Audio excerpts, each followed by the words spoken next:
नमस्कार, ABC news में आपका स्वागत है। मैं हूं अनुराग सक्सेना। आज चर्चा में एक बार फिर आपका स्वागत है और चर्चा आज हम करेंगे क्योंकि लोकसभा चुनावों का महारण जारी है और 5 देखा जाए रण हो चुके हैं और अब महज 2 रण बचे, यानी कि छठा और 7वां रण, यानी कि छठा और 7वां चरण। लेकिन पिछले 5 चरणों की अगर बात की जाए तो 5 चरणों से स्थिति काफी अनसुलझी पहेली की तरह हो गई है। अभी जिस तरीके से लगातार देखा जाए जो ग्राफ जो है वो गिरता जा रहा है मतदान का, और कहीं ना कहीं ये स्थिति जो है अब स्पष्ट कब होगी ये तो 4 जून को पता चलेगा। लेकिन उससे पहले सियासत जो है वो सियासत बहुत ही अब दूसरे पहलू में उतर चुकी है, क्योंकि अब पूर्वांचल की ओर निशाना साधा जा रहा है और प्रधानमंत्री नरेंद्र मोदी आज फिर से 1 हफ्ते के अंदर काशी में मौजूद हैं और काशी में मातृशक्ति को आज नमन कर रहे हैं। मातृशक्ति को नमन करते हुए लगातार महिला वोटर्स को साधने की कोशिश बीजेपी की जा रही है और पूर्वांचल की तरफ भी निशाना साधा जा रहा है। और उसके बाद जो छठा चरण है, छठे चरण में जो अहम 14 लोकसभा सीटें हैं उन पर भी हम चर्चा करेंगे। कहां पर किसको नफा है, कहां पर किसको नुकसान है, इन पर चर्चा करने के लिए आज हमारे साथ एक बार फिर से इस खास चर्चा में 4 खास मेहमान हमारे साथ मौजूद हैं। उनसे आपका परिचय करा देता हूं। मेरे साथ आज इस खास चर्चा आईना में हमारे साथ मौजूद हैं वरिष्ठ पत्रकार विजय दुबे जी, जो हमारा सहयोग करेंगे, मार्गदर्शन करेंगे, और साथ ही साथ रामशंकर राजपूत जी बीजेपी के नेता हैं जो यहां पर मौजूद है, पक्ष रखेंगे, और मयंक शुक्ला जी हमारे साथ हैं समाजवादी पार्टी से अपना पक्ष रखने के लिए, और डॉक्टर अनु पासवान जी कांग्रेस से हमारे साथ यहां पर मौजूद हैं। आप सभी चारों मेहमानों का बहुत बहुत स्वागत है इस चर्चा में। चर्चा की शुरुआत आज हम करेंगे सीधे बीजेपी से, क्योंकि जब बात हो रही है आज मातृशक्ति को प्रणाम करते हुए प्रधानमंत्री नरेंद्र मोदी काशी में फिर से गर्जन कर रहे हैं, मातृशक्ति को नमन कर रहे हैं। आज हमारे इस 4 जो हमारे मेहमान इस पैनल में, एक और भी मातृशक्ति हमारे साथ मौजूद है, नारी शक्ति मौजूद है यहाँ पर खुद, लेकिन विपक्ष से। आज हम बात करेंगे सीधे बीजेपी से, क्योंकि रामशंकर राजपूत जी, पूर्वांचल की ओर अब हमारी जो सफर है, 5वां चरण हो चुका है, 6 चरण, 7वें चरण, 2 चरण बाकी हैं। छठे और 7वें चरण की अगर बात करें तो पूर्वांचल की ओर निशाना साध रहे हैं प्रधानमंत्री नरेंद्र मोदी। और सबसे बड़ी बात, आज काशी में दोबारा से ये गर्जन सुनाई देगा, दोबारा से नारी शक्ति की बात होगी। आखिरकार नारी शक्ति के बहाने किस तरीके से बीजेपी साधना चाह रही है पूर्वांचल की वोट को? क्या इस बार की स्थिति स्पष्ट हो पाएगी? क्योंकि बहुत कुछ हुआ है 5वें चरण तक और स्थिति स्पष्ट नहीं है मतदान को लेकर।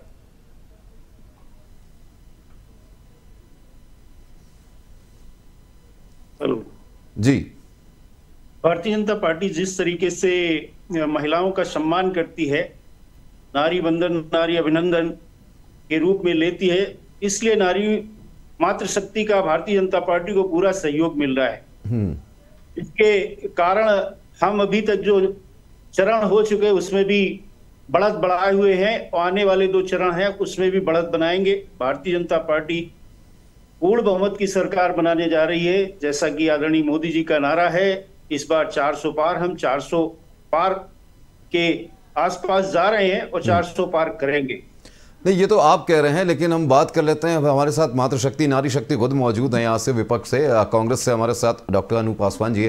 डॉक्टर अनु जी, जिस तरीके से इस वक्त अगर देखा जाए स्थिति जो है वो स्पष्ट नहीं हो पा रही है, क्योंकि कई जगह मतदान के जो आंकड़े हैं बहुत ही कम आए हैं। प्रथम चरण को अगर छोड़ दें तो बाकी चरणों में कहीं ना कहीं स्थिति डामाडोल लग रही है, और उसमें भी बीजेपी जो है वो हंकार अपनी जीत की भर रही है, 400 सीटों की बात कर रही है, 400 पार की बात कर रही है। आपको लगता है कि क्या 400 पार हो पाएगा? सबसे पहले आप सभी लोग को मेरा बहुत बहुत नमस्कार। देखिए अनुराग जी, जिस हिसाब से वोटिंग की अगर हम बात करें, वोटिंग का परसेंटेज जितना कम दिख रहा है, और इससे हम स्पष्ट रूप से समझ सकते हैं कि जनता में बहुत ज्यादा निराशा है सरकार के प्रति, और जनता जो है वो अपने आप को सरकार से जुड़ा हुआ महसूस नहीं करवा पाई। और इसमें ज्यादा, सबसे ज्यादा अगर हम कहें तो इसमें सरकार का कहीं ना कहीं सरकार की नाकामियां रही, जिसकी वजह से जनता को निराशाओं का सामना करना पड़ा। अभी आपने कहा कि मोदी जी फिर से नारी शक्ति की बात कर रहे हैं, तो मैं तो सबसे पहले बीजेपी से और खुद स्वयं मोदी जी से ये पूछना चाहती हूँ कि नारी शक्ति का क्या मतलब है। ये जब सरकार में आने वाले थे, उन्होंने बहुत लंबे लंबे नारे दिए थे, बेटी बचाओ बेटी पढ़ाओ। खुद इनके शासनकाल में इन्हीं के बीजेपी, इन्हीं के मंत्री लगातार महिलाओं का शोषण कर रहे हैं और आप उस पे उनको टिकट बांट रहे हैं, उनके लिए प्रचार प्रसार करना चाह रहे हैं। मैं केसरगंज की सीट की अगर बात करूं, जिस दिन 5वें चरण का चुनाव हुआ था, केसरगंज में बृजभूषण शरण सिंह, उनको आप समझ लीजिए कि गोल्ड मेडलिस्ट महिलाएं जो हमारे लिए दिल्ली में बैठ के उन महिलाओं ने धरना प्रदर्शन किया, कितना उनको उत्पीड़न किया गया, पुलिस द्वारा उनको परेशान किया गया, उनको मारा गया, पीटा गया, वो लगातार धरना आंदोलन की, तब जाके उनको इंसाफ मिल पाया। और वहां पर वो अपने आप को बीजेपी कहती कि हम किसी से डरते नहीं है, और बृजभूषण ने उनको धमकी क्या दे दी कि अगर हमें टिकट नहीं मिला तो हम बीजेपी को भी जीतने नहीं देंगे। लेकिन अनु जी सवाल तो ये उठता है कि अगर आपने सवाल उठाया, बहुत ही वाजिब सवाल उठाया, लेकिन ये बता दीजिए आपकी जो सहयोगी पार्टी है, आप पार्टी, उसके जो मुखिया हैं, जो सहयोगी दल है ना आपका, आप उसके साथ जो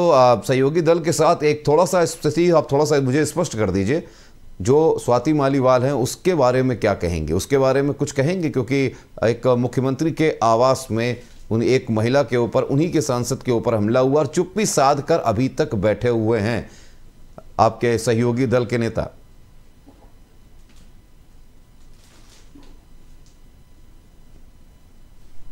बताइए अनु जी, आपको आवाज मिल पा रही है? चलिए हम अनु जी से बाद में लेंगे, टेक्निकल इशू दिख रहा है, तो हम उनके सहयोगी दल के पास चलते हैं। मयंक शुक्ला जी हमारे पास हैं। मयंक जी चलिए, अनु जी आपको आवाज मिल रही है? जी मुझे आवाज मिल रही है। जी अनु जी, मेरा सवाल, आपने जो सवाल कहते, हाँ मैंने आपका सवाल सुन लिया था। देखिए अभी उस जो आप जिस घटना प्रकरण की आप बात कर रहे हैं, उसके पूरी तरीके से अभी चेहरा साफ नहीं हुआ है, दोष आरोप चल रहा है। हम तो खुद ही चाहते हैं दोषियों को, जो भी दोषी हो उसको सजा जरूर मिले और इंसाफ सभी को मिले, जो भी निर्दोष है उसको इंसाफ मिले। हम तो खुद ही उस तरह की मांग कर रहे हैं। हमने कभी इस चीज से ये नहीं कहा कि हम उनके खिलाफ है या जो हमारे लेकिन आपकी पार्टी की सबसे बड़ी नेता हैं और देखा जाए प्रियंका गांधी जी, उनका जब बयान आया था इसके बाद, इस मामले के बाद, प्रियंका गांधी जी तो साफ कह रही थी कि हम महिलाओं के साथ खड़े हैं, लेकिन ये आप पार्टी के अंदर का मामला है और उनको ही निपटाना होगा। लेकिन मुझे ये बता दीजिए कि उसके तुरंत बाद जिस तरह से अरविंद केजरीवाल ने दिल्ली की सड़कों पर ड्रामा किया, दिल्ली की सड़कों पर उतर के बीजेपी मुख्यालय को घेरने की बात करी और वहां पे ये कहा कि लगातार मुझे जेल में डाला गया, संजय सिंह को जेल में डाला गया, मनीष सिसोदिया को जेल में डाला गया, उसके बाद लगातार अब जो है अब जो चड्ढा जी हैं उनके ऊपर निशाना साधा जा रहा है। तो एक काम करते हैं, मेरे पीए को भी जेल में डालने की साजिश रच दी गई। तो कहीं ना कहीं वो अपने पीए का, जिसके बारे में बात हो रही है, विभव कुमार, उसको बचाने की कोशिश करते नजर तो आ ही रहे हैं मुख्यमंत्री। देखिए अनुराग जी, जब तक किसी का जुर्म सामने नहीं आ जाता या उससे पूरी तरीके से नहीं सामने लाया जाता, चाहे कोर्ट के द्वारा या पुलिस या जांच पड़ताल नहीं हो जाती, तो सभी लोग को अपना पक्ष रखने का पूरा हक अधिकार है। और जो केसरगंज की मैं बात कर रही हूँ, उसमें तो बाकायदा उनको दोषी पाया गया है और वहां नहीं तो दोषी, एक मिनट, दोषी पाया गया है, दोषी देखिए, दोष लगा, देखिए दोषी पाया गया है ना, आप भी वही बात कह रही है ना, दोषी पाया गया, मैं ठीक, आप कह रही हैं दोषी पाया गया है, लेकिन आज सुनवाई जब हुई है राउज एवेन्यू कोर्ट में, तो वहां पर भी उन्होंने साफ कहा बृजभूषण शरण सिंह ने कि मैं माफी क्यों मांगू जब मैंने कुछ काम किया ही नहीं है। ये प्रूफ करने के बाद, देखिए आरोप तो हम लगा देते हैं, लेकिन आरोप प्रूफ तो हो, आरोप तो स्वाति मालीवाल भी लगा रही है, बात चल रही है, तो वो क्यों स्वीकार करेंगे? और जब सारे सबूत उनके खिलाफ है, तो कोई क्यों वो सामने से चल के आए कि स्वाति मालीवाल के भी स्पष्ट कह रहे हैं। जहां पर आप अगर वहां पे गोल्ड मेडलिस्ट चिल्ला करी, और आज तो मैं तो कह ही रही हूँ कि उनके ऊपर तो आरोप सिद्ध हो गया है, मगर जिस केस की आप बात कर रहे हैं उस पर अभी किसी के ऊपर आरोप सिद्ध नहीं हुआ, जांच चल रही है और जांच होनी चाहिए, जो आपके सहयोगी दल के नेता भी यहाँ बैठे हुए हैं, आपके सहयोगी दल के नेता भी यहाँ बैठे हुए हैं, सपा से शुक्ला जी बैठे हुए हैं। मेरी बात पूरी हो जाने दीजिए, एक मिनट, मैं कर्नाटक की भी बात कर लूं। आप प्रज्वल रमन्ना जी के बारे में क्या कहेंगे? बीजेपी सांसद प्रज्वल रमन्ना प्रवक्ता खुद पीएम, उनके बारे में क्या कहेंगे? उसके लिए तो साफ कहा है ना प्रधानमंत्री नरेंद्र मोदी ने, उसके लिए पीएम मोदी जा रहे हैं, रैलियां कर रहे हैं और रातों रात इनके सरकार में इतना बड़ा दोषी फरार हो जाए। बिल्कुल, ये रामशंकर जी, ये सवाल तो उठना वाजिब है कि रातों रात इतना बड़ा दोषी, इतनी हजारों महिलाओं का दोषी अचानक से गायब हो जाता है सर। और प्रधानमंत्री सिर्फ ये कहते हैं कि वहां की सरकार को कुछ ना कुछ करना चाहिए। इस पर क्या कहेंगे आप? उत्तर प्रदेश सरकार अपने नियम कानून के साथ पूरी तरीके से कार्रवाई करने के लिए तत्पर है, तो कार्रवाई कर भी रही है। कोर्ट के माध्यम से भी मैं देश की बात कर रहा हूँ, तो मैं कर्नाटक की बात कर रहा हूँ सर, उत्तर प्रदेश की बात नहीं कर रहा हूँ। उत्तर प्रदेश से थोड़ा सा तो बाहर निकलिए आप। हेलो, मैं कर्नाटका की बात कर रहा हूँ सर, उत्तर प्रदेश की बात नहीं कर रहा हूँ, मैं कर्नाटका की बात कर रहा हूँ। कर्नाटक से थोड़ा, कर्नाटक की बात कर रहा हूँ थोड़ा सा। कर्नाटक में जी आवाज नहीं आ रही है आपको साहब? जी मयंक शुक्ला जी, मैं आपके पास चलता हूं। मयंक शुक्ला जी, किस तरीके की रणनीति रची जा रही है? एक तरफ महिला सम्मान की बात, एक तरफ मातृशक्ति की बात, और दूसरी तरफ जो मातृशक्ति के खिलाफ है, जिस तरीके से डॉक्टर अनु पासवान जी ने कहा कि ब्रजभूषण शरण सिंह का नाम उन्होंने लिया, और दूसरी तरफ उन्होंने बात करी कर्नाटक के मुद्दे की। आपको लगता है कि एक पार्टी मातृशक्ति को सम्मान देने की बात करती है और दूसरी तरफ उसी पार्टी के नेता जो है वो दागदार हैं?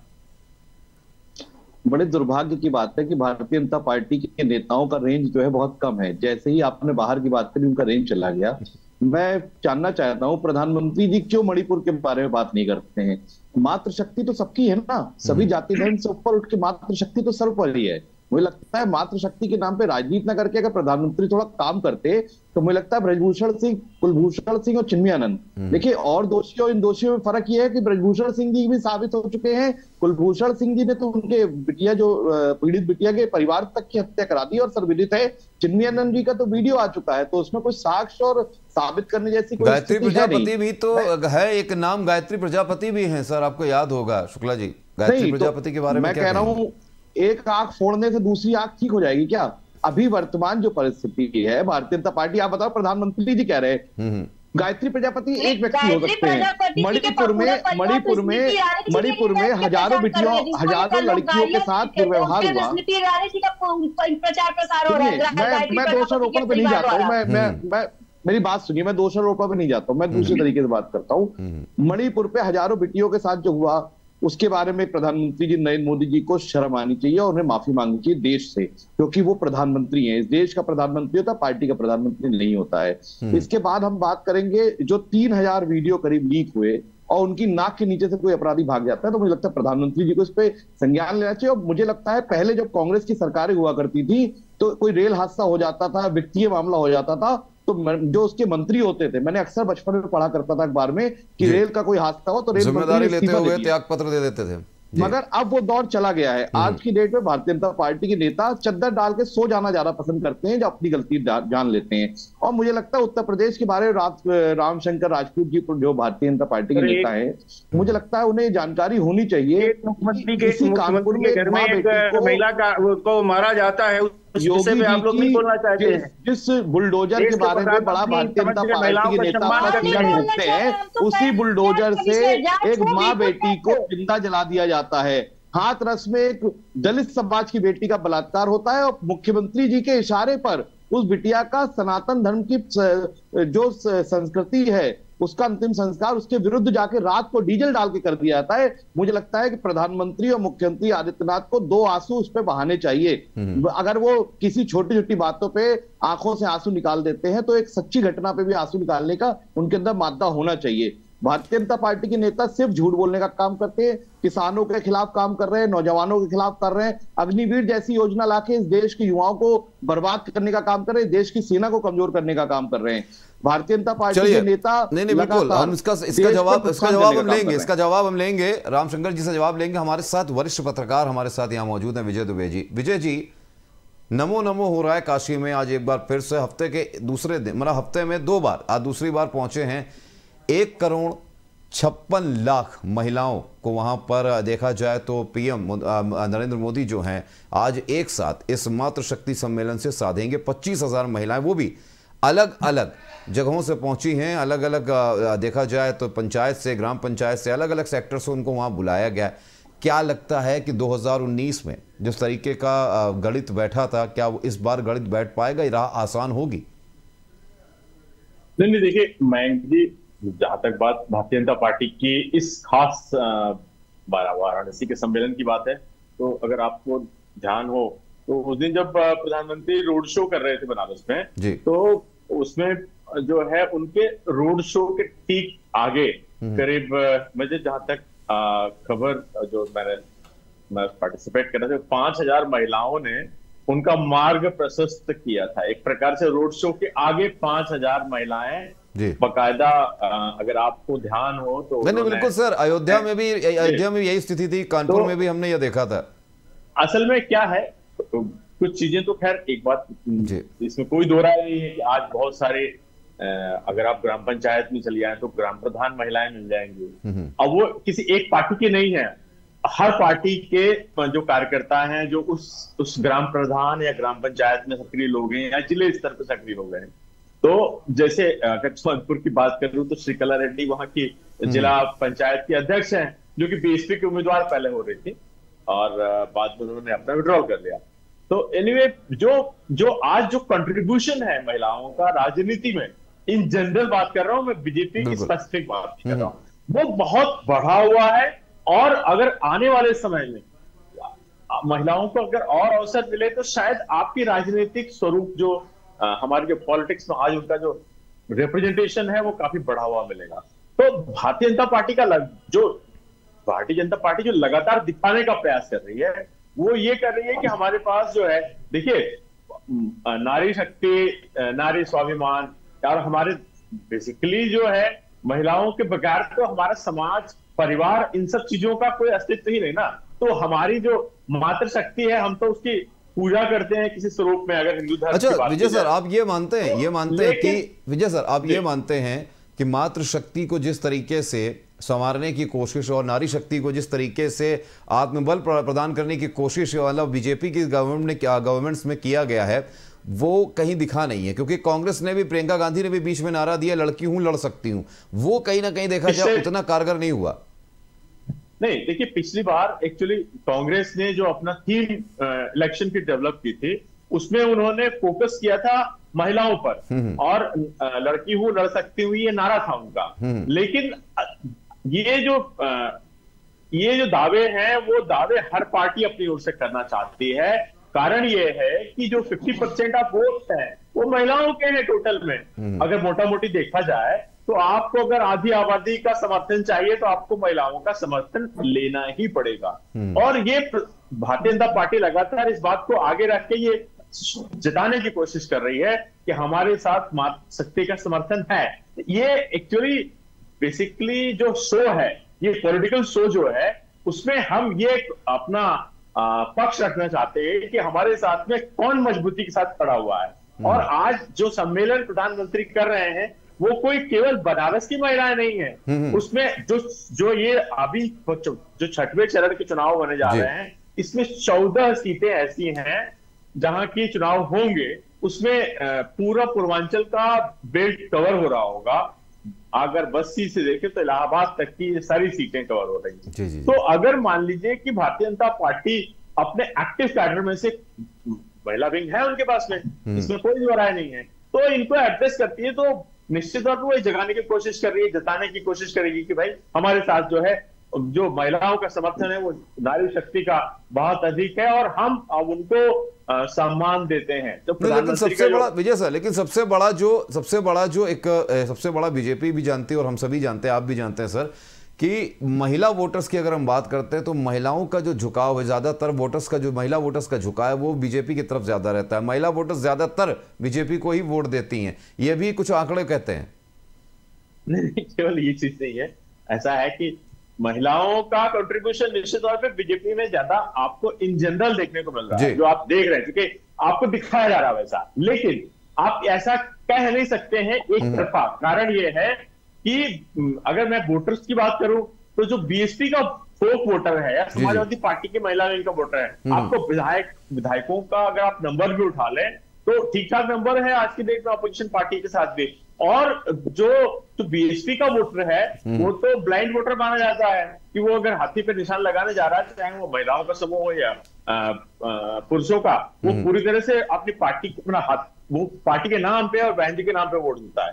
तो उसमें आप ये कहना कि साहब वो डाइवर्ट हो जाएगा या हम उसको चेंज कर लेंगे, तो ये बड़ा जो है टफ टास्क है। हाँ, एक बात जरूर है कि जो अभी माहौल चल रहा है, जिस प्रकार से भारतीय जनता पार्टी ने धार्मिक मुद्दों को आगे किया है। तो हमारे यहाँ जो हमारे आमतौर पर देखने को मिलता है कि धार्मिक भावनाएं महिलाओं को ज्यादा आकर्षित करती हैं, पूजा पाठ में उनका रुचि होती है। तो इसलिए आप ये कह सकते हैं कि भाई जो महिलाएं हैं उनको अपनी ओर आकर्षित करने का एक माध्यम जो है, चाहे राम मंदिर के मुद्दे को उठाकर कर लीजिए, चाहे किसी और मुद्दे को कर लीजिए, वो एक भावनात्मक मुद्दे हैं जिनपे कि भारतीय जनता पार्टी अपना पार्ट प्ले करती है। और वो कार्ड कितना सक्सेसफुल होगा ये एक दूसरी बात है, क्योंकि जो वोटर परसेंटेज है वो गिर रहा है हर चरण में 2.5 से 3%। अगर हम कंपेयर कर ले 19 के चुनाव से तो वो 24 में नहीं देखने को मिल रहा है। तो अल्टीमेटली जो कॉमन मैन है वो पीछे क्यों वोटिंग करने के लिए उतना उत्साहित नहीं है, वो पीछे क्यों है, एक बड़ा सवाल छोड़ के जा रहा है। बिल्कुल, भाजपा की तरफ चलते हैं। रामशंकर जी, आज प्रधानमंत्री नरेंद्र मोदी ने जिस तरीके से मातृ सम्मेलन की बात की, हमारे साथ विजय दुबे जी यहाँ पे, उन्होंने एक बहुत अच्छी बात की कि हम सिर्फ एक नज़रिया रखते हैं कि महिला वोटर्स जो है वो ज़्यादातर झुकाव होगा, लेकिन ऐसा नहीं है। हर पार्टी में महिलाएं हैं, मैं भी जानता हूं महिला विंग्स हैं, लेकिन जिस तरीके से आज आपने क्राइटेरिया सेट किया हुआ है, रोड शोज में हमने देखा है, ब्लॉक्स बनाए गए हैं महिलाओं के लिए, स्पोर्ट्स वाली महिलाएं जो स्पोर्ट्समैन हैं, स्पोर्ट्स वुमेन हैं, अधिवक्ता हैं, उसके बाद गृहिणी हैं, उसके बाद जो नेता हैं उनके लिए, और ख़ास तौर से जो मुस्लिम महिला हैं उनके लिए भी ब्लॉक्स बनाए जाते हैं। ऐसे में आपको लगता है कि इस तरीके से मातृशक्ति को आप जोड़ रहे हैं अपने रोड शो में, अपनी जनसभाओं में, इसका कुछ फ़ायदा आपको मिलेगा? क्योंकि कहीं ना कहीं परसेंटेज जो है वो गिरता हुआ दिख रहा है, और ये आंकड़े कहते हैं कि जब परसेंटेज बढ़ता है तो यानी कि बदलाव की बयार होती है, और जब परसेंटेज गिरता है तो कहीं ना कहीं ये एक नुकसान का भी दायरा हो सकता है, या फिर ये कहें कि जो पब्लिक है वो संतुष्ट है कि यार ठीक है, जैसी सरकार है वैसी सरकार। आप किसको किस तरीके से देखते हैं? सर, देश के प्रधानमंत्री आदरणीय मोदी जी ने जिस तरीके से मातृशक्ति के लिए काम किया है, जिस तरीके से उनके खातों में सीधा धन जा रहा है, चाहे वो प्रधानमंत्री आवासीय योजना हो तो योजना का लाभ मिलेगा तो मातृशक्ति को मिलेगा। इसलिए मातृशक्ति का झुकाव भी, माताओं बहनों का झुकाव भी भारतीय जनता पार्टी की तरफ है। इसलिए भारतीय जनता पार्टी को सबसे ज्यादा मातृशक्ति का वोट मिल रहा है, लाइनों में देखने को मिला है। कुछ परसेंट वोट जरूर कम हुआ है 2019 से 2024 में, मगर भारतीय जनता पार्टी जिस तरीके से काम कर रही है मातृशक्ति के लिए, उसका फायदा भारतीय जनता पार्टी को, मातृशक्ति के लिए कैसे काम कर रही है बीजेपी? मुझे इसका जवाब दीजिए, मातृशक्ति के लिए कैसे काम कर रही है? उज्ज्वला योजना में आपने सिलेंडर दे दिए, सिलेंडर की महंगाई आप देख लीजिए, गैस दोबारा सिलेंडर लेने के लिए परेशान है महिलाएं। योजना में माताओं बहनों को मिला, राशन कार्ड माताओं बहनों को मिला, राशन को लेकर तो विपक्ष कहता है 5 किलो राशन में क्या होगा गरीब का? जो भी हुआ सब कुछ मातृशक्ति के नाम से हुआ। मुझे मौका दीजिएगा। जी बिल्कुल, उनके नाम से ही खाते खोले गए, उन्हीं के नाम से सब कुछ हो रहा है। पैसे का धन भी जो आएगा आवास योजना का तो उन्हीं के खाते में आएगा। आवास योजना में कितनी अनियमितताएं हैं सर, आपको भी पता होगा। एक बहुत पहले वीडियो वायरल हुआ था, आप ही के बीजेपी के सांसद थे, और जब वो चाबी पकड़ाने गए थे तो एक महिला जो थी उसने साफ कहा था 30,000 रुपए रिश्वत दी है मैंने। मैं बताता हूँ, बरेली के में आंवला लोकसभा के सांसद है धर्मेंद्र कश्यप भी, उन्होंने चाबी देते हुए इत्तेफाक से पूछ लिया माता जी से कि किसी ने पैसे तो नहीं लिए? बोले बेटा लिए 25 से 30,000 रुपए हमसे ले लिए। तो सांसद जी को बड़ा अजीब सा लगा, हंसने लगे वो, बोले अरे हम वापस दिलाएंगे आपके। तो पीछे से 1-2 लोगों ने और बोला हमसे भी लिए।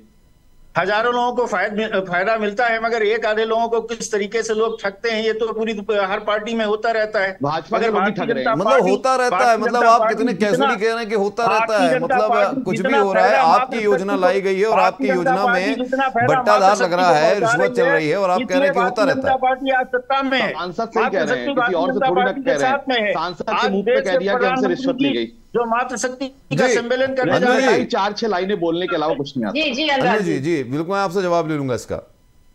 जी अनुराग जी, मैंने अभी जी बिल्कुल आप प्रश्न पूछ सकते हैं।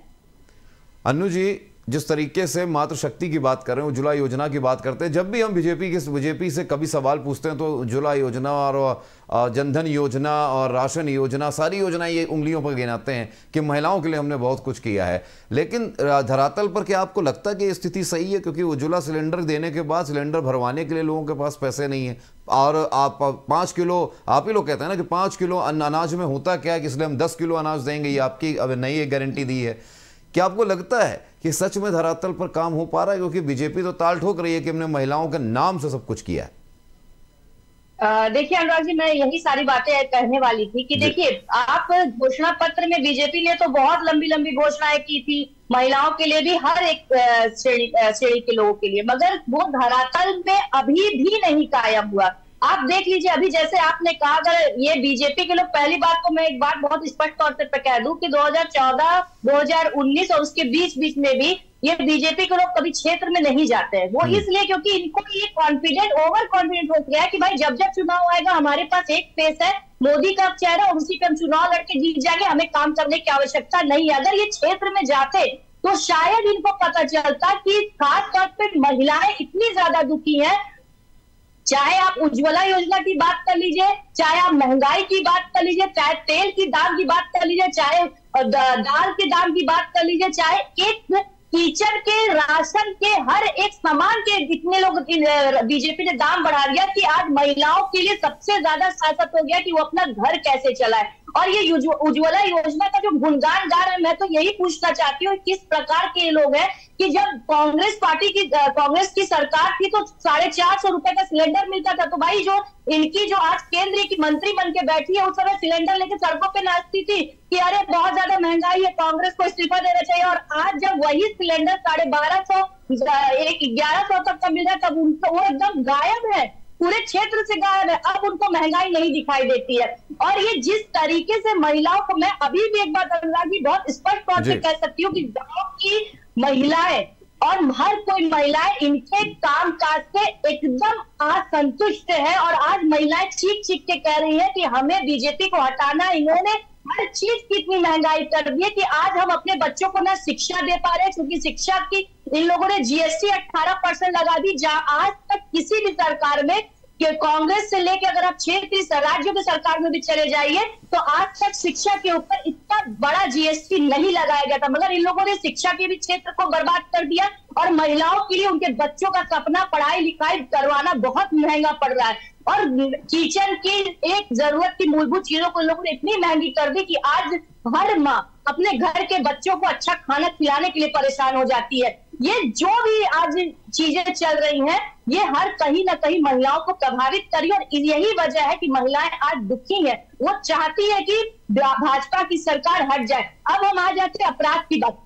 अगर ये हमारी चीजों को नजरअंदाज कर सकती है, स्वीकार नहीं कर सकते। नारी शक्ति की ये बात करते हैं मोदी जी, उन्हीं के संसदीय क्षेत्र में बीएचयू जैसे शैक्षणिक संस्था में जहां पे इतना ज्यादा सुरक्षा बल लगा था, वहां हम भी जाके एग्जाम दे चुके हैं, हम लोग भी जाते हैं। वहां पे कभी इस तरह की कोई घटना नहीं घटी, मगर बीएचयू के अंदर एक छात्रा के साथ गैंगरेप हो जाता है और 3 महीने बाद नहीं। लेकिन ये तो ताल ठोकते हैं कि हमारे पास आंकड़े हैं, हमारे जो क्राइम ग्राफ है वो बहुत नीचे आया है। ये तो ताल ठोकते हैं कि ग्राफ नीचे आया है, हम तो झूठे। मुझे ये लगता है कि बीजेपी के लोग सरकारी आंकड़ों को मानना नहीं चाहते। ये एनसीआरबी की रिपोर्ट है, ये मैं नहीं कह रही, एनसीआरबी की रिपोर्ट कहती है कि उत्तर प्रदेश में महिलाओं के प्रति सबसे ज्यादा अपराध बढ़ा है। चाहे वो बलात्कार के मामले में हो, चाहे वो छेड़खानी के मामले में हो, चाहे वो अपहरण के मामले में हो। आप किसी भी क्षेत्र में चले जाइए, हर जगह आप, चाहे महिलाएं अगर कहीं काम करने जा रही है, कहीं नौकरी करने जा रही है। जी अनु जी, मयंक जी कुछ कहना चाहते हैं। जी, भारतीय जनता पार्टी के लोग अक्सर बात करते हैं महिला सशक्तिकरण की, और ये जो झूठे कोरे बातें करते हैं। भारतीय जनता पार्टी ने पूरे उत्तर प्रदेश में सिर्फ 7 महिलाओं को टिकट देने का काम किया है, बल्कि समाजवादी पार्टी ने 12 टिकट दिए हैं, करीब दुगने। तो इससे स्पष्ट होता है ना कि भागीदारी कौन सुनिश्चित करना चाहता है। और हमारी बहन कांग्रेस की प्रवक्ता बहुत अच्छा बता रही थी, उसी में एक बात मैं और जोड़ देना चाहता हूं कि एक महिला पुलिसकर्मी जो 10-90, जो कि महिला सशक्तिकरण के लिए ही माननीय राष्ट्रीय अध्यक्ष अखिलेश यादव जी ने अपने कार्यकाल में बनाया था, उसकी इतनी दुर्गति योगी आदित्यनाथ सरकार में हो गई है कि उस पुलिस कर्मचारी जो महिला थी, उन्हीं के साथ अपराध हो जाता है उनके ऑफिस से निकलने के बाद। और गली गली, मोहल्ले क्षेत्रवार आप देखिए, बरेली की बात करूं, यहाँ 1 दर्जन से ज्यादा महिलाओं का गला घोट के हत्या कर दी गई है।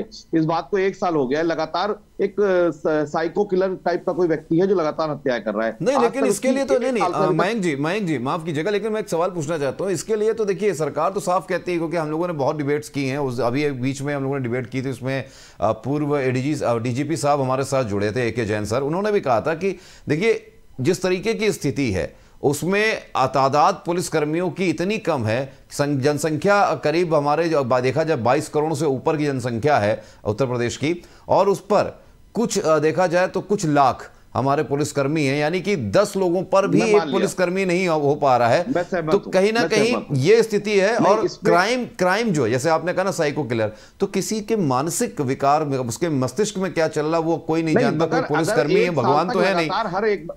हर एक साल तक लगातार अगर बैक टू बैक घटनाएं हो रही हैं, तो इंटेलिजेंस क्या काम कर रहा है, पुलिस क्या काम करी? मैं कह रहा हूं कि अगर मान लीजिए वहां बरेली में फरीदपुर में घटना हो जाती है बलात्कार की, और अपराधियों को अगर 1 महीने 2 महीने तक, इसमें आप पुलिस बल की कमी नहीं बता सकते, कानून व्यवस्था का फेलियर है। जब कोई बात हो जाती है तो योगी जी अपनी पीठ थपथपाने का काम करते हैं, तो नहीं कहते पुलिस कम है।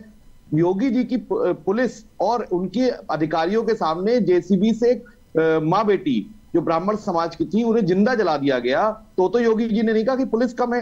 देखिए, ये सब बहाने हैं, नियत और नीति की बात है। भारतीय जनता पार्टी के नेता जानते हैं कि उन्हें चंद कॉर्पोरेट्स के लिए काम करना है। भारतीय जनता पार्टी के नेताओं को जानना है कि उन्हें हिंदू मुस्लिम पे राजनीति करनी है। इसके अलावा उनके पास ना कोई एजेंडा है, ना कोई बात है।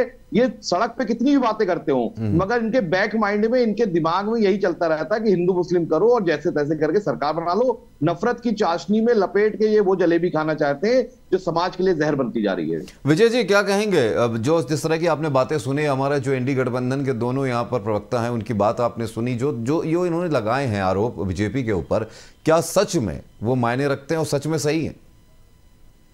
नहीं, देखिए, इसमें सच और गलत की बात नहीं है। जब ये एक समाज का एक स्वरूप है जो आपके सामने दिखता है, और जो सरकार होती है उसका ये दायित्व बनता है कि वो अपराध, महिलाओं के प्रति, चाहे अपराध की जनरल जो घटनाएं होती हैं उसको कंट्रोल करे। भाई, हमने क्यों उसको चुन के बिठाया हुआ है? इसी बात के लिए अधिकार दिए हैं। नहीं, तो आप मानते हैं सर, विजय सर, आप ये मानते हैं कि अपराध पहले की अपेक्षा कम हुआ है? अगर उत्तर प्रदेश और देश की पूरी बात कर लें, जैसे 10 साल के अगर हम देख लें कार्यकाल एनडीए का, तो महिलाओं पर देखा जाए तो क्या कम इस समय हुआ है जिस तरह के क्राइम हो रहे हैं महिलाओं? एक लाइन की बात मैं और कहना चाहता हूँ, माफी चाहूंगा, 1 मिनट बस, एक छोटी सी बात रह गई मेरी, माफी चाहूंगा। एक लाइन की और बात बता दूं, माननीय राष्ट्रीय अध्यक्ष अखिलेश यादव जी ने अपने कार्यकाल में जो 10-90 और डायल 100 की व्यवस्था दी थी, जो सीधे न्यूयॉर्क की तर्ज पे उठा के उत्तर प्रदेश में लागू कर दी गई थी, उसको भी कमजोर करने का काम योगी आदित्यनाथ की सरकार में हुआ है। पहले वो एक स्वतंत्र संस्था की तरह काम करती थी, मगर उसे थाने से और लोकल पुलिस अधिकारियों के साथ अटैच करके उसको कमजोर करने का काम भी भारतीय जनता पार्टी ने किया है।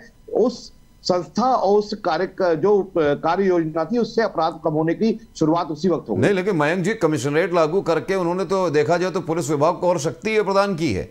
नहीं, फर्क है। अगर हमारा डायल 100, पहले उसका क्या होता है, डायल 100 आपने फोन किया तो पुलिस आती थी, उसका थाने से कोई मतलब नहीं होता था। वो मॉनिटरिंग लगातार लखनऊ से फोन आते थे, लखनऊ से पूछते थे कि क्या हुआ, कैसे हुआ। यहाँ लोकल जब पुलिस इन्वॉल्व हो जाती है, जब वो मॉनिटरिंग लोकल के कप्तान और एसपी करेंगे तो फिर वो प्रभाव में आ जाएंगे। मगर जब वो लखनऊ से होते थे तो लखनऊ तक हर जो भी गलत काम करने वाले लोग, उनकी पहुंच नहीं हो पाती थी। अच्छी उसमें व्यवस्था थी और उस वक्त इंसाफ मिलने का काम ज्यादा होता था। मतलब उसमें भी हस्तक्षेप कर दिया गया, आप ये कहना चाह रहे हैं? जी विजय जी, देखिए, मयंक जी जो बात कह रहे हैं, डायल 100 या जो महिला 1090 जी, या 1090 की जो बात कर रहे हैं, 1090 का एक मॉनिटरिंग सिस्टम अपना इंडिपेंडेंट था, इसमें कोई दो राय नहीं है। और 1090 की जो शिकायतें होती थी उसमें चूंकि आपको इमीडिएट हेल्प पुलिस से मिल जाती थी, और 1090 जो है वही उस इलाके में मौजूद मोबाइल वैन को ये डायरेक्ट करता था कि आप स्पॉट पे जाइए।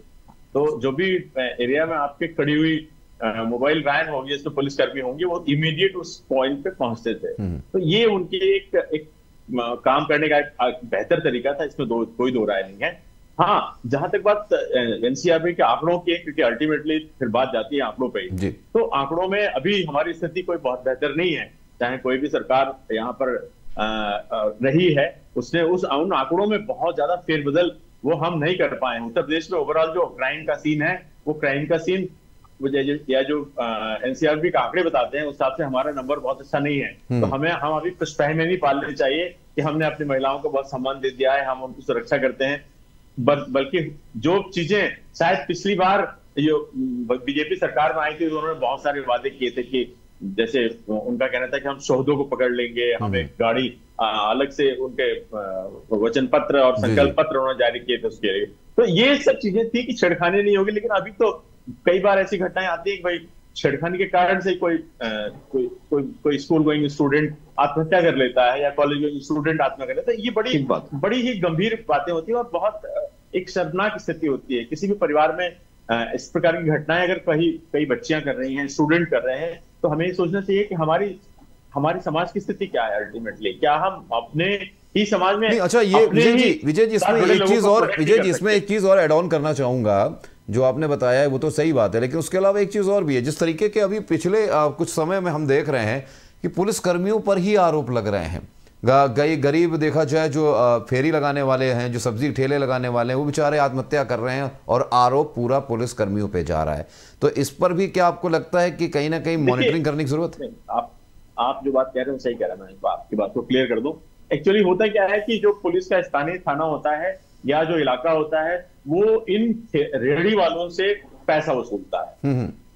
ठीक है, आप ये चीज कोई छुपी हुई नहीं है। और अगर कोई कहे कि साहब छुपा हुआ है, तो मैं इस बात को मानने को तैयार नहीं हूं। चाहे कोई भी शासन हो, जो इलाके का जो कांस्टेबल है वो उस इलाके के रेहड़ी वाले, पटरी दुकानदार या इन लोगों के साथ में उसका हफ्ता वसूली एक प्रकार से साफ कह दूं तो बाजारों से होती है। और वो उन रेहड़ी वाले या पटरी वाले, अब होता क्या है कि कहीं अगर वो किसी चीज में इन्वॉल्व हो पाया गया या किसी तरीके से पुलिस वालों ने उसको फंसा दिया, तो वो उसको प्रताड़ित करते हैं। जब प्रताड़ित करने की स्थितियां पैदा होती हैं, तब निश्चित तौर पे उसके पास में कोई हेल्पिंग हैंड, देखिए ये जो भी आज आपको राजनीतिक तौर पे सक्रिय लोग नजर आ रहे हैं, ये जब कहीं कोई स्थितियां किसी गरीब के साथ ऐसा होता है, तो वहां आपको जो सामाजिक ताना बाना हमारा यही है कि हमें उससे मदद करनी चाहिए। क्योंकि यही कहता है कि अगर किसी के साथ कोई नाइंसाफी हो रही है तो आपको न्याय के लिए लड़ना चाहिए। लेकिन क्या ये स्थितियां प्रैक्टिकली होती है? ऐसा नहीं होती है। कारण यह है कि जब पुलिस वहां एक्टिव होती है, तो पुलिस अपना जो है वो वर्दी का असर दिखा के हमेशा दबाने के लोगों को कोशिश करती है। ये एक बहुत प्रैक्टिकल चीज है। और वो वहां डराती धमकाती है कि भाई रात को जो है तुम्हें घर से उठा लेंगे, तो किसी की भी हिम्मत नहीं पड़ती कि वो आकर के उसके आगे मदद करेगा। एक वकील है जो शायद उस कड़े कोर्ट की इज्जत रखते हुए लड़ता है उसके लिए, और अपने क्लाइंट को प्रोटेक्ट करता है हर स्थिति पे खड़ा होकर के। तो ये एक हम और आज तो वकीलों पर भी हमला हो जा रहा है। वकील भी कहाँ सुरक्षित है? कई सारे ऐसे केसेस है जहाँ पे कचहरी के अंदर वकीलों को गोली मार दी जा रही है। लखनऊ में हुआ था, नहीं है, क्राइम के केसेस हुए हैं, क्या इसमें कोई दो राय नहीं है। लेकिन मैं इन जनरल बात कह रहा हूं कि भाई कौन न्याय के लिए अगर कोई आदमी को मदद चाहिए तो कौन जाते खड़ा होता है? अल्टीमेटली जो है, चाहे किसी को बेल चाहिए या किसी को अग्नि जमाना चाहिए, तो उसे कोर्ट का सहारा लेना पड़ता है। और उसमें जो है निश्चित तौर पे आपके अगर वकील अपने पेशे के हिसाब से उनके लिए काम करते हैं, और दूसरे लोगों को इसके लिए जो सामाजिक स्तर पर मिलना चाहिए या पॉलिटिकल सर, सबसे बड़ी चीज तो ये है सर, सबसे बड़ी चीज ये जो आपने कोर्ट वाली बात करी, अभी हाल ही में एक मामला हुआ है जहां पर 17 साल के एक नाबालिग अमीर बाप के बिगड़े हुए बेटे ने पोर्शे गाड़ी से, पुणे की बात कर रहे हैं जी, मैं पुणे की बात कर रहा हूँ, वहां पर 2 लोगों को उड़ा दिया है। हमने वो तस्वीरें देखी हैं, वीडियो देखा, और उसके बाद किस तरीके से न्यायपालिका, क्योंकि न्यायपालिका के बारे में कुछ कहना कहीं ना कहीं गलत होता है, लेकिन न्यायपालिका ने जिस तरीके का, जज साहब ने जिस तरीके का ऑर्डर दिया है, उससे पता चलता है कि किस तरीके से हमारे समाज में स्थिति पैदा की जा रही है कि आप पैसे वाले हैं, आप एक्सीडेंट कीजिए और उसके बाद निबंध लिखिए और चलते बनिए। निश्चित तौर पर आप जो बेल ऑर्डर है उसका वो एक क्रिटिसिज्म उसकी ऑल ओवर हुई है। और जिस लड़के को 17 साल का बताया गया है, अगर वो एक BMW या ऑडी कार लेकर के और 150-200 की स्पीड से उस जगह पे जाता क्रॉस कर रहा है, और उसने 2 इंजीनियर्स को, क्योंकि मुश्किल से बहुत छोटे उम्र में थे, अभी अपने यंग एज में थे, और उनको एक प्रकार से मार डाला, अगर शब्द का इस्तेमाल करो, तो भाई ऐसे लोगों को देखिए, अल्टीमेटली उस बिल्डर को आज एक मीडिया क्रिटिसिज्म के बाद अरेस्ट किया गया है। तो उसका कहीं ना कहीं जो मीडिया ने नोटिस लिया है या जिस प्रकार से उन चीजों को उठाया है, उसका एक इम्पैक्ट आएगा। लेकिन जो जिंदगियां चली गई उनके बारे में आप क्या कहेंगे? उन परिवारों को हम कैसे राहत दे सकते हैं? ये बड़ा एक है संकट। रामशंकर जी सवाल, जी रामशंकर जी से सवाल ले लेते हैं, क्योंकि देखा जाए तो घूम फिर के सवाल इन्हीं के सामने खड़ा हो जाता है। रामशंकर जी, बहुत सारे सवाल हैं, जवाब बीजेपी को देना, और आप बीजेपी के प्रवक्ता हैं, आप ही यहाँ बता दीजिए कि जो कानून व्यवस्था की हम बात करते हैं, देश छोड़िए, चलिए प्रदेश में आते हैं, क्योंकि आप प्रदेश की बात करते हैं। प्रदेश में कानून व्यवस्था क्या बहुत ही अच्छी हो गई आपको लगता है? क्योंकि जिस तरीके से हमारे जो विजय दुबे जी हैं वरिष्ठ पत्रकार, और जो हमारे दो साथ में यहाँ पैनल में हमारे जो मौजूद हैं नेतागण, प्रवक्तागण जो मौजूद हैं, उन्होंने जिस तरह से सवाल उठाए कि आपको लगता है कि बीजेपी कारगर काम कर पा रही है? अनुराग जी, आपको भी पता होगा, जब से योगी जी की सरकार है कानून व्यवस्था में बहुत ही सुधार हुआ है। और किसी की अगर मानसिक ही विकृत हो जाए तो उसके ऊपर कुछ नहीं कहा सकता है, कोई कहीं भी गोली चला सकता है। मगर सरकार ने अपनी पूरी ईमानदारी से, योगी जी की सरकार ने काम किया और कानून की व्यवस्था दिन प्रतिदिन अच्छी से अच्छी होती जा रही है। इसलिए आज लोगों का मान सम्मान बढ़ रहा है। आज लोग 12 बजे रात में भी घूम सकते, पहले नहीं घूम सकते जब समाजवादी पार्टी की सरकार थी। आज इसलिए भारतीय जनता पार्टी को लोग पसंद करते हैं, इसलिए वोट देते हैं, इसलिए उनकी बार बार सरकार बनती है जब कानून व्यवस्था और देश में अच्छी सरकारें चलती हैं। आज उत्तर प्रदेश में योगी जी की बहुत अच्छी सरकार चल रही है। रात में 12 बजे सर रात में 12 बजे मिडिल क्लास का आदमी कौन बाहर निकलता है? जरा मुझे ये बता दीजिए, काम को छोड़ के और लड़कों को छोड़ के बाहर लड़कियां निकलती हैं क्या 12 बजे? मुझे ये बता दीजिए। क्यों नहीं निकल रही है? आज सब लोग जा रही हैं, काम कर रही हैं सर। उसी का एक परिणाम मुझे लगता है बीएचयू जैसी घटना को भी आपको लेना चाहिए। रात की ही घटना थी, रात के 1:30 बजे की वो घटना थी। पार्टी के नेता और प्रवक्ता कुछ रटी रटाए बातें हमारे योगी जी के अलावा कुछ कर नहीं पाते, कोई काम नहीं किया, झूठ बोलने का काम करते। मैं कहता हूँ चलिए नहीं, चलिए आप बात कह रहे हैं कि कानून व्यवस्था की बात कर रहे हैं। मैं आपको बता देता हूँ, 5वें चरण का अभी हम लोगों ने 20 तारीख को अभी हमने देखा है, चुनाव हुआ, स्थिति आपने देखी। 5वें चरण में क्या हुआ आपको बताऊं, कुछ जगहों से ऐसे वीडियोस आए, क्योंकि हम लोग भी बड़े दिन भर कवर कर रहे थे। एक वीडियो आया जिसमें एक कांग्रेस के पोलिंग बूथ के जो वहां पर बूथ देखते हैं, पूरा काम देखते हैं, बूथ एजेंट थे, उनको बीजेपी के कार्यकर्ताओं ने वहां पीटा और ये वीडियो वायरल हुआ था। अब इस पर क्या कहेंगे? कानून व्यवस्था, 200 मीटर के अंदर लड़ाई हो रही है, बीजेपी कांग्रेस वाले लड़ रहे हैं, पुलिस क्या कर रही है? और दूसरी बात, अब बीजेपी के लोग मिलकर बूथ एजेंट को, कांग्रेस के बूथ एजेंट को मार रहे हैं। उससे पहले हमने कुछ चरणों में देखा कि सपा और बीजेपी के बीच में टकराव हो रहा है। तो किस तरीके की ये हो रही है? अब बात मुझे बता दीजिए, कानून व्यवस्था है कहाँ? जब कहते हैं ना कि मतदान केंद्र जहां पर खुद वहां सुरक्षा, कड़ी सुरक्षा व्यवस्था होती है और पुलिस की नाक के नीचे इस तरीके के कांड हो जाते हैं, तब क्या कहेंगे आप? ये योगी सरकार काम कर रही?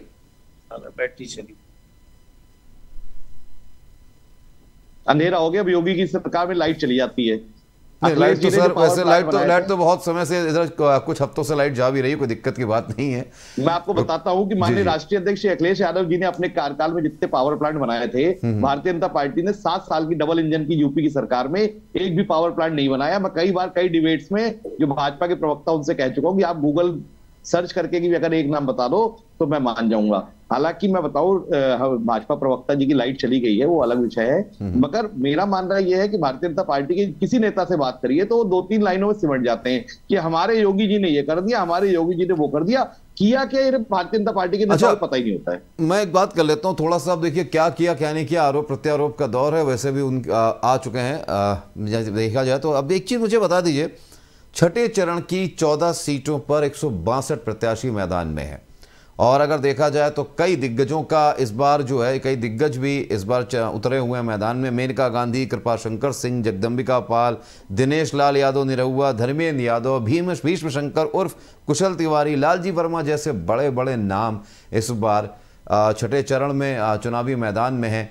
सियासत को अगर देखा जाए तो क्या आपको लगता है कि क्या होने वाला है? क्योंकि मैं बात कर लेता हूँ विजय जी से। विजय जी, छठे चरण में आपको लगता है कि कुछ कमाल होने वाला है? क्योंकि मेनका गांधी भी हैं, बड़े बड़े दिग्गज इस मैदान में क्या, क्योंकि पिछले चुनावों को देखें तो 9 सीटें बीजेपी के हाथ में थी और 4 बसपा के हाथ में, और सिर्फ महज 1 सीट सपा के पास थी, वो भी उपचुनाव में आजमगढ़ की सीट सपा के हाथ से निकल गई थी। इस पर क्या कहेंगे? इस बार आपको लग रहा है कि बीजेपी जो है दहाई का आंकड़ा छू पाएगी?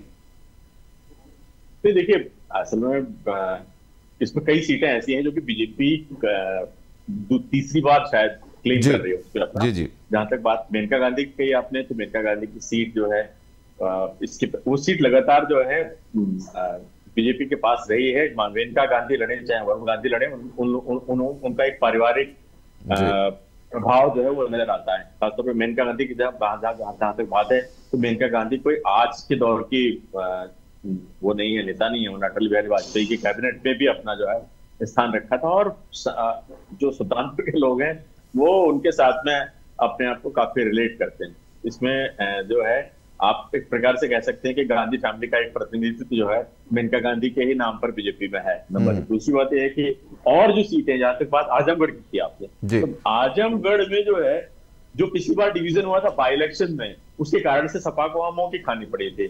गुड्डू जमाली खड़े हुए थे और उन्होंने बीएसपी के नाम पर जो है मुसलमानों का वोट ठीक ठाक सा काट लिया था। अब सवाल ये उठता है कि नरवा उस टाइम जब शॉर्ट वोटिंग जब हुई और एक डिवीजन ऑफ वोट्स हो गया, तब तो निकल गए थे। लेकिन इस बार अगर डिवीजन ऑफ वोट नहीं होगा तब निरहुआ कहां जाएंगे, ये संकट पैदा हो जाएगा। आजमगढ़ 3 लाख वोट से जीतेंगे। चलिए मैं वो क्लेम नहीं कर रहा हूँ क्योंकि आप पार्टी को आप कह सकते हैं, लेकिन एक जो स्थितियां है वो बता रहा हूँ मैं आपको। जो परिस्थितियां हैं वो ये बता, एक्चुअली क्या है, पूर्वांचल का मूड थोड़ा सा डिफरेंट है। कई सीटें ऐसी हैं जो कि विपक्ष को बहुत आसानी से जो है वो जो वोटिंग परसेंटेज या वो जो राजनीतिक समीकरण, खासतौर पे जातीय समीकरण कहूं मैं, तो वो वहां ऐसे बनते दिखते हैं जहां की कई बार बीजेपी को टफ सिचुएशन फेस करनी पड़ती है। चाहे मऊ की बात कर लीजिए या ये आपके गाजीपुर की सीट की बात कर लीजिए, तो ये सीटें थोड़ी सी बीजेपी 5 से 6 सीटें ऐसी हैं जो बीजेपी के लिए टफ रहती हैं। अब ये जो लगातार कैंपेन बीजेपी का चल रहा है, आप ऐसा नहीं कह सकते कि बीजेपी का क्लेम अपना जो है वो कोई कमजोर करने जा रहे हैं, लेकिन उन क्लेम्स के बावजूद भी क्या वो जातीय गणित जो है, जो वहां का जो समीकरण है, वो कितना बदल पाएगा, ये देखने वाली बात होगी। डॉक्टर अनु जी, डॉक्टर अनु जी, अगर बात की जाए अब ये डॉक्टर अनु जी, ये बात की जाए छठे चरण की, तो सहयोगी दल आपके साथ सपा है और देखा जाए सपा के साथ 11 सीटें जो हैं, अभी तक जो 11 सीटें हैं खासतौर से, उसमें सबसे ज़्यादा जो 13 सीटों में सबसे ज़्यादा सपा के कैंडिडेट्स खड़े हुए हैं। अगर बात की जाए तो आपको लगता है कि इस बार जिस तरीके से आपका पहले वोट जो था वो बढ़ जाया करता था, इस बार एक ही जगह वोट पड़ेगा तो बीजेपी को मुंह की खानी पड़ेगी? 9 सीटों की जगह इस बार बीजेपी जो है कहीं ना कहीं नुकसान उठाएगी? अनुराग जी, बिल्कुल डेफिनेटली हम लोग पूरी तरीके से एकजुट होके, सिर्फ आप कह सकते हैं लखनऊ दिल्ली में ही नहीं, हम लोग बूथ बूथ में एकजुट होके काम कर रहे हैं। समाजवादी पार्टी, कांग्रेस के कार्यकर्ता हर जगह इकट्ठा होकर काम कर रहे हैं और वोट डाइवर्ट होने का चांस ही नहीं है। क्योंकि देखिए अनुराग जी, अब जो लड़ाई है, हम बार बार एक ही बात कह रहे हैं, वो संविधान बचाने की, लोकतंत्र बचाने की लड़ाई है। और इस लड़ाई को हम सब लोग बहुत गंभीरता से लड़ रहे हैं, क्योंकि जो ये बीजेपी नए नए कॉन्सेप्ट, योजनाएं लेके आती है, वो सभी लोग समझ गए हैं कि इनका इशारा, योजना लिखी हुई लाइन कुछ और होती है मगर काम ये कुछ और करते हैं। बेटी बचाओ बेटी पढ़ाओ का इन्होंने नारा तो दिया, मगर आज उसका उल्टा काम कर रहे हैं। महंगाई घटाने का नारा दिया था, उसका उल्टा काम कर रहे हैं। उसी तरीके से सिर्फ हम ही नहीं, जनता ये बखूबी समझ चुकी है कि अब बीजेपी जो है वो पूरी तरीके से भारत की सुरक्षा तंत्र से लेके महिलाओं के सुरक्षा के साथ, महंगाई के साथ, भारत की अर्थव्यवस्था के साथ, युवाओं के साथ सबसे ज्यादा खिलवाड़ कर रही है। तो इसको जनता बखूबी समझ रही है और जो भी इस समय इस लड़ाई जो बीजेपी को हराना चाहता है, वो जाहिर सी बात है वो इंडिया गठबंधन को ही वोट कर रहा है। तो मयंक जी, जिस तरीके से यूपी के 2 लड़कों की बात होती है, दोनों बबुआ जो है इस वक्त यूपी में है, और क्या आपको लगता है कि इस बार जो समीकरण है वो सही बैठेगा? क्योंकि लगातार हम देख रहे हैं, फूलपुर हो या आजमगढ़ हो, जो सैलाब उमड़ रहा है दोनों नेताओं को देखने के लिए, दोनों नेताओं की बातें सुनने के लिए, उससे लगता है उस जनसैलाब से कि वो जनसैलाब वोटों में तब्दील हो पाएगा? देखिए, मैं आपको एक बात बताऊं कि माननीय राष्ट्रीय अध्यक्ष श्री अखिलेश यादव जी पूर्व मुख्यमंत्री रहे हैं और राहुल गांधी जी भी सांसद रहे हैं, वरिष्ठ नेता हैं, कांग्रेस के वरिष्ठ नेता हैं। इन दोनों नेताओं की ताकत, छवि बहुत विराट है, मगर भारतीय जनता पार्टी के नेताओं ने जो 2 लड़कों की जोड़ी करके उसे हल्का करना चाहा, वो उनका किसी काम नहीं आने वाला है। मुझे लगता है भारतीय जनता पार्टी बहुत बुरी तरीके से मुंह की खाएगी। मैं शुरू करना चाहता हूं। प्रथम चरण में भारतीय जनता पार्टी ने कहा, इकोनॉमी की बात करी, हम इतने ट्रिलियन की इकोनॉमी बनाएंगे, मगर पहले चरण के चुनाव के बाद जब उन्हें लगा कि उनके पत्ते खुल रहे हैं, तो उन्होंने सबसे पहले जो काम किया वो भाषा की मर्यादा तोड़ने का काम किया। ये हम आप सब एक सामान्य ज्ञान की बात है कि भाषा की मर्यादा वही तोड़ता है जो कमजोर होता है और जो बौखला जाता है। जी मयंक जी, जल्दी से, क्योंकि समय जा रहा है, जी, बस 2 मिनट। दूसरे चरण में आते आते मोदी जी ने इधर उधर की बात करनी, तीसरे चरण में मंगलसूत्र और मुसलमान और फिर दूसरे मतलब जो आताताई और जाने क्या क्या कह डाला उन्होंने। फिर चौथा पांचवा चरण आते आते उन्होंने शायद वहां पे रो भी दिए, भावुक हो गए। खैर वो मेरा विषय नहीं है। मेरा काम मानना यह है कि भारतीय जनता पार्टी की जो विरासत है, जो ताकत है, वो लगातार कम हो रही है। और जो 400 पार का नारा है वो असल में हम लोग समझ नहीं पाए। उनका कहना था कि 400 पार तो विपक्ष ले जाएगा, बाकी जो 150 सीटों के आसपास जो 143 सीटें, मतलब आप ये मानते हैं कि जो अखिलेश यादव जी कह रहे हैं कि 79 सीटें जो हैं, 80 में से 79 सीटें, एक तो क्योटो की बात कर रहे हैं, काशी की बात कर रहे हैं, उसको छोड़ ही दीजिए, 79 सीटें आप लोगों के खाते में आ रही।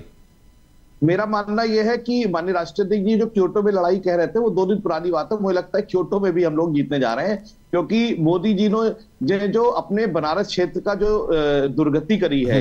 आप बनारस जाएंगे तो कुछ प्रमुख सड़कों को जब छोड़ के आप गली मोहल्लों में घुसेंगे, आप जैसे ही अंदर जाएंगे आपको टूटे हुए तार, लटके हुए तार, टूटी हुई सड़कें और बहती हुई नालियां दिखाई देंगी जो सड़कों पे आ रही होंगी। क्योटो बनाने की बात करी थी, क्योटो बनाने की बात कही थी, मगर उसकी दुर्गति इतनी कर दी कि महादेव की नगरी को भी इन्होंने और बर्बाद करने का काम किया। चलिए, अब ये तो देखने वाली बात होगी कि महादेव किसको देखें अमृत कलश देते हैं चुनाव में जीत का, और किसके माथे पर विजय श्री तिलक इस बार लगता है। 4 जून को पता चली जाएगा। फिलहाल आप तीनों का बहुत बहुत धन्यवाद, बहुत बहुत शुक्रिया चर्चा में जुड़ने के लिए। तो आज हमने जानने की कोशिश की कि किस तरीके से आज जो अब इस वक्त माहौल जो चल रहा है, मातृशक्ति को लेकर प्रधानमंत्री नरेंद्र मोदी इस बार दमखम दिखा रहे हैं। दूसरी तरफ छठे चरण का चुनाव है, पूर्वांचल को साधने की पूरी कोशिश है, लेकिन सबके अपने दावे, सबके अपने वादे हैं। इस पर चर्चा चलती रहेगी, लेकिन 4 जून को खुलासा हो ही जाएगा कि कौन कितने पानी में है। फिलहाल आज की चर्चा में इतना ही। अगले अंक में जल्द होगी आपसे मुलाकात एक नई चर्चा के साथ, नए मेहमानों के साथ। तब तक आप देखते रहिए ABC न्यूज। मुझे दीजिए इजाजत। नमस्कार।